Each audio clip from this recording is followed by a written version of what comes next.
In the quiet hours of the night, millions find themselves trapped in a cycle they never intended to enter. What begins as a harmless scroll transforms into a pattern that slowly erodes self-worth, spiritual connection, and mental clarity. This isn't a story about moral failures, about the sophisticated way our brains become rewired by digital temptation, and how ancient wisdom offers a surprisingly modern solution. The struggle with lustful content isn't just a religious concern. It's a neurological reality that affects focus, emotional depth, and personal purpose. But understanding the mechanism behind addiction is the first step toward breaking free. Through 5 profound Quranic insights, combined with psychological understanding, there's a pathway out, one that doesn't rely on shame, but on truth. You've ever felt stuck in patterns you can't seem to break? If your spiritual life feels distant despite your best intentions, this message might be exactly what you need to hear. You're lying in bed, phone in hand, telling yourself just one more video, then I'll stop. Ow. But you said that an hour ago, before evening prayers, before night prayers. Now it's late, your heart feels heavy, and you're caught in that familiar, dark loop again. You know the one I'm talking about. That moment where you feel disappointed in yourself, guilty, like you've let yourself down once more. Brother, sister, I understand. I've witnessed this struggle countless times. It's that moment when you're scrolling and something catches your eye. You know you shouldn't look, but you do anyway. Then it's like your brain switches to autopilot. Your thumb keeps moving, your heart races, and before you realize it, you're somewhere you promised yourself you'd never go again. But here's what most people don't understand. This isn't just about lust. It's about that quiet voice in your head that makes forbidden things feel acceptable. Like it's just a quick look. No big deal. Yet deep down, you know it's consuming you from the inside. It's why you feel distant when you pray, like the Quran has become just words on a page, not touching your soul anymore. Here's the real talk. You're not a bad person. You're not a failure. You're simply stuck, and God sees that. He didn't give you these feelings to drown in them. He gave you a way out. The 5 verses we're about to explore aren't here to judge you or shame you. They're here to pull you back. These verses are like a best friend who grabs you by the shoulders and says, "Hey, snap out of it. You're better than this." They hit deep, make you think, and show you the path to restore your heart. If you're ready to break free, to stop feeling like a stranger in your own faith, stay with me. These 5 insights are going to illuminate your way out of this struggle. Have you seen the one who takes his desires as his God? Quran 45-23. You didn't fall into lust overnight. It started slowly, something seemingly harmless. A post here, a reel there. Maybe a crush you knew was forbidden but felt innocent. You told yourself, "It's not like I'm doing anything major." And that little voice agreed. Just watching, just scrolling, just texting, just talking, just one more. But now it's been months, maybe years, and you're carrying something far heavier than you expected. The worst part? It doesn't even feel like a choice anymore. You open your phone as if hypnotized. You tell yourself you'll lower your gaze, but your fingers move faster than your conscience. You delete the app, then reinstall it 2 hours later because your dopamine crashed and you needed that hit. This is how lust operates. It doesn't destroy you in one blow at conditions. It trains you to normalize what once made you flinch. By the time you realize you're chained, you're already miles from where your heart used to be. God doesn't leave this cycle unaddressed. When he asks about taking desires as a deity, that verse isn't a metaphor, it's a diagnosis. Because when your desire dictates when to click, what to stare at, who to fantasize about, and you obey without resistance, that's not freedom. It's quiet servitude. And it's so subtle that most people never realize the very thing they kept. Justifying eventually started defining them.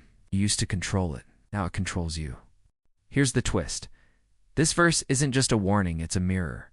Not to make you hate yourself, but to finally see who's been driving your choices. It's not your soul. It's not your values. A debt. It's just habit dressed up as desire. Until you confront that honestly, healing can't begin. So if this hits uncomfortably close, good. It means the real you is still alive beneath the noise. Do not follow your desire, lest it lead you astray from the path of God. Quran 38-26, you didn't notice it the first time. It was just a reel, a joke, a song with a certain vibe. Then another one, then another, until suddenly your brain stopped reacting to normal life. Your friend's wedding? Boring? Friday sermon. Can't focus. Real women the kind, with dignity, hijab, warmth. Your heart doesn't even respond. Because your brain isn't blind, it's rewired. That dopamine flood you used to get from genuine connection. From meaning, from peace. It's been hijacked by pixels and artificial intimacy. Now real things feel dull. Halal feels boring. Purity feels slow. Ever wonder why you're less emotional in your prayers? Why tears don't come during prostration like they used to? It's not because you stopped caring. It's because your heart's bandwidth is full of noise. Lust isn't just a sin you commit. It's a signal. You feed until it builds new neural pathways. Ones that skip love and go straight to escape. This verse isn't just a warning, it's a diagnosis. Because when you follow lust long enough, it becomes your path. And that's what's truly frightening. Not that you slipped once, but that you built your habits around slipping. You trained your eyes to wander, your fingers to search, your thoughts to spiral. You didn't mean to, but now it's your default. But here's the part nobody told you. The same way you trained your brain to crave this, you can train it to uncrave it. That's why these verses matter. Aren't just about stopping sin. They're about rewiring your direction, step by step, verse by verse, until your heart doesn't crave darkness anymore. It craves light. Do not follow the footsteps of Satan. Indeed, he is to you a clear enemy. Quran 2-208, Satan's first trap wasn't a lie. It was a suggestion. It doesn't start with a sin. It starts with a sentence. It's just a glance. You're not doing anything forbidden yet. At least you're not watching that stuff anymore. That's how it begins, not with rebellion, but with reason. Because Satan doesn't need to drag you into the fire. He just needs you to take one step closer on your own. That's how he approached Adam, not with a command, but with a calm, confident whisper. Shall I show you the tree of eternity and a kingdom that will never decay? Quran 22-120, he didn't lie outright. He offered a suggestion that sounded noble. Don't you want more? Don't you want to grow? And that's exactly how he whispers to you. You're doing well now. You can handle this. It's okay to test yourself. See how strong you are? But that's not strength. That's ego dressed as self-control. And before you know it, you're back in the same algorithm, the same patterns, the same false control. Calling it progress when it's really just a more acceptable-looking cage. You don't fall all at once. You drift from intention to curiosity, from just looking to just a few minutes, from guilt to numbness. And Satan doesn't need to force you. Just keep suggesting. That's why this verse is brutal but necessary. Do not follow the footsteps. Footsteps, not leaps, because lust rarely crashes through your life. It tiptoes in. So if your resistance is fading, if your standards keep adjusting, if your own justifications sound smarter than your faith pause, ask yourself, whose voice am I following right now? Because sometimes the voice in your head isn't yours, and the thoughts that feel like freedom are actually a leash. Do not approach indecency, outward or inward. Quran 6-151, you didn't plan to spiral. You were just tired, lonely, bored. So you opened your phone for 5 minutes just to scroll. The algorithm knows exactly what you crave, even when you pretend you don't. In that moment, lust didn't feel like rebellion. It felt like relief, because that's the trap no one talks about. When you're hurting or stressed, desire starts pretending to be a solution. Not pleasure distraction, not temptation escape. And the cycle gets sharper when you try to quit. You delete the app, block the site, lower your gaze, and for a few days you feel strong. But then the withdrawals come not physical, emotional. You start snapping at people. You can't focus. You feel heavier than usual. That fire you used to cool down with lust, it starts burning inside you instead. And what do most people do? They feed it again? Because no one taught us that desire, when misused, turns into a drug. The more you consume it to feel better, the more it hijacks your wiring to make you worse. Notice the verse says, don't approach it, not even flirt with the edge. Because Islam doesn't just protect you from sin, it protects you from the build-up to sin that you keep calling coping. Here's the psychological part, backed by both Quran and research. Repeated exposure to lust rewires your emotional tolerance. The stuff that once shocked you becomes normal. The content that used to disturb you becomes your new baseline. That's not who you are. That's just the fire getting hungrier. And it never stops with a spark. So the next time you feel that urge to calm your nerves with something forbidden, ask yourself, am I trying to heal the fire inside me? Right. Or am I just feeding it more fuel? Because real relief doesn't feel like guilt afterward. It feels like peace. My Lord, prison is more beloved to me than what they invite me to. Quran 12:33. These are the words of Prophet Joseph when faced with temptation. There's a reason you feel numb after giving in. It's not just the shame. It's not even the sin.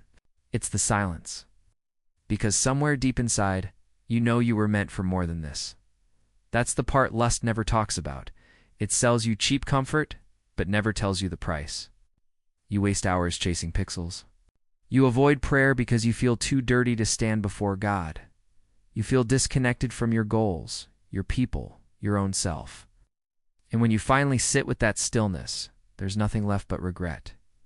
Why? Because lust doesn't just trap your body, it hijacks your mission. Joseph had every excuse to give in. Young alone, no witnesses, and a woman of power literally calling him. But he chose differently. He wasn't scared of getting caught, he was scared of becoming someone God wouldn't recognize. That's the mindset that defeats lust. It's not fear, but clarity. Lust doesn't start by tempting your desires. It starts by clouding your direction. And for many people, that's the real damage. You stop journaling, stop making sincere prayers, stop dreaming big, because your soul's been shrunk down to a screen. But it doesn't have to stay that way. Purpose doesn't disappear, just gets buried. And every time you fight the urge, even if you lose, sometimes, you're still peeling back the layers to find the version of you God always intended. That's why this last verse isn't about punishment, it's about permission. Permission to start again. Permission to move differently. Permission to become the one you were always capable of being when lust stops steering the wheel. So, what you do after hearing these verses is where everything changes. If you've made it this far, maybe that says something. You didn't click away. You didn't scroll past. You stayed. And maybe that means you're not just someone struggling with lust, maybe. You're someone finally ready to outgrow it. You're tired of the false highs. Tired of clearing your browser and wiping your tears. Tired of feeling like your prayers are on pause while your desires drive the car. But here's what the Quran just reminded you. Your soul was never designed to run on shame. God didn't reveal these verses to crush you, He revealed them to wake you up, to anchor your heart, to clean the lens so you could see clearly again. Because the moment you can finally say, "Oh God, I don't want to fight you anymore," is the moment your healing really begins. And that cycle you thought you'd never escape, it starts cracking, not because you forced yourself, but because the truth finally clicked deeper than the desire. So if this message touched something real in you, don't let it fade with the next scroll. Leave a short prayer in the comments. "Oh God, purify my heart," or even one word, even just amen. You never know whose heart it might reach. And if you have a friend, sibling, or someone close who needs this but won't say it out loud, send it quietly.